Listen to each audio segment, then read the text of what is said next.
Hi hello. അപ്പോൾ ഇന്ന് ഞാൻ ഗ്രോസറി വാങ്ങിക്കാൻ വേണ്ടി മാർക്കറ്റിൽ വന്നിരിക്കുകയാണേ. അപ്പോൾ മാർക്കറ്റിൽ വന്ന സമയത്ത് ഞാൻ ഇടയ്ക്കിടയ്ക്ക് വാങ്ങിച്ചുകൊണ്ട് പോകുന്നത് ഇതുപോലെ ഫ്രൈസൊക്കെ ഇല്ലേ, ഈ സംഭവങ്ങളൊക്കെ ഞാൻ വാങ്ങിച്ചുകൊണ്ട് പോകും കേട്ടോ. കുറേശ്ശെ വാങ്ങിക്കും, ഒരുപാടൊന്നും വാങ്ങിക്കില്ല, കുറേശ്ശെ. അതായത് നമ്മുടെ ആഗ്രഹം വരുമ്പോൾ നമുക്ക് കഴിക്കാൻ വേണ്ടി മാത്രം. അങ്ങനെ ഇവിടുന്ന് ഞാനൊരു ഐറ്റം കൂടെ വാങ്ങിച്ചിട്ടുണ്ട്. നമ്മുടെ ചെറുപ്പകാലങ്ങളിൽ നമ്മൾ കഴിച്ചിട്ടുള്ള ഒരു ഐറ്റമാണ്. ചില നാട്ടിൽ, ഞങ്ങളുടെ നാട്ടിൽ ഇതിനെ കപ്പ വറുത്ത്, അതായത് കപ്പ ഉണക്കുക എന്ന് പറയാ, അങ്ങനെ പറയുള്ളൂ. കപ്പ എന്നാൽ മാത്രമേ നമ്മൾ അതിനകത്ത് അതിനെ പ്രൊണൗൺസ് ചെയ്യുള്ളൂ കേട്ടോ.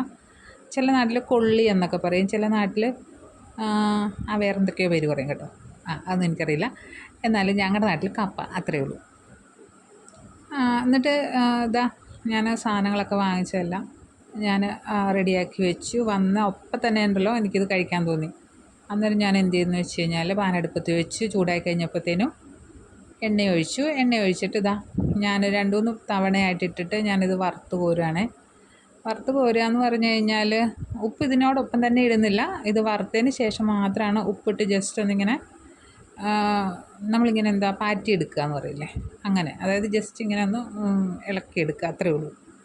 എന്നിട്ടൊന്ന് കഴിച്ച് നോക്കണം കേട്ടോ. നല്ല രസം, നല്ല ക്രിസ്പി ആയിട്ടുണ്ടായിരുന്നു കേട്ടോ. നമ്മൾ 4 മണിക്കൊക്കെ ഉണ്ടല്ലോ ചായയുടെ കൂടെ കഴിക്കാൻ നല്ല അടിപൊളിയാണ് കേട്ടോ. നമുക്ക് ആ നോസ്റ്റ് ഫീൽ വരും കേട്ടോ.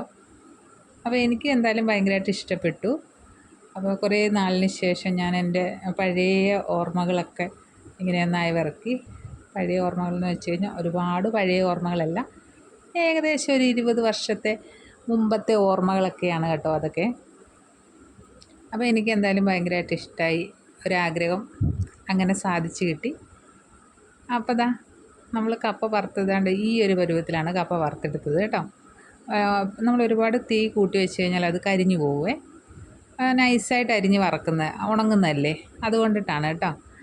അപ്പോൾ ഇങ്ങനെ ഉപ്പൊക്കെ ഇട്ടിട്ട് ഇങ്ങനെ ഒന്ന് കുടഞ്ഞെടുക്കുക. അങ്ങനെ കുടഞ്ഞെടുത്ത് കഴിഞ്ഞിട്ടുണ്ടല്ലോ അത് കഴിച്ച് നോക്കണം, ഭയങ്കര അടിപൊളിയാണ് കേട്ടോ. അപ്പോൾ നിങ്ങൾക്ക് ഇഷ്ടപ്പെടുകയാണെങ്കിൽ ഇങ്ങനെയൊക്കെ ഒന്ന് ട്രൈ ചെയ്ത് നോക്കുക. വെക്കേഷനൊക്കെ അല്ലേ, അപ്പോൾ എല്ലാവരും കുട്ടികൾക്കൊക്കെ ഒന്ന് ഉണ്ടാക്കി കൊടുക്കാൻ നോക്കണേ. ഒരുപാട് പണിയൊന്നുമില്ല കേട്ടോ, ഭയങ്കര സിമ്പിളാണ്. അപ്പോൾ എനിക്ക് എന്തായാലും ഇഷ്ടപ്പെട്ടു. ഇന്നത്തെ വീഡിയോ ഇത്രയേ ഉള്ളൂ. വീഡിയോ ഇഷ്ടപ്പെട്ട് കഴിഞ്ഞാൽ ഒന്ന് സപ്പോർട്ട് ചെയ്യുക.